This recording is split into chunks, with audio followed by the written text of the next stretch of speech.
Art of say no బుక్లో ఏముందో ఒకసారి చూసేద్దాం పదండి.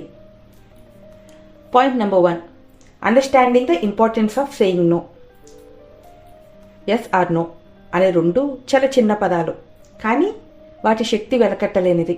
సిద్ధాంతపరంగా చూస్తే ఈ రెండు పదాలు వ్యతిరేక పదాలు అయినప్పటికీ వాస్తవానికి అవి ఒకదానితో ఒకటి కనెక్ట్ అయి ఉంటాయి, ఒకే నాణ్యానికి రెండు వేరువేరు వైపులా అన్నట్లు. మీరు నో అని చెప్పినప్పుడు మీరు కేవలం ఒక అవకాశాన్ని తిరస్కరిస్తున్నట్లు.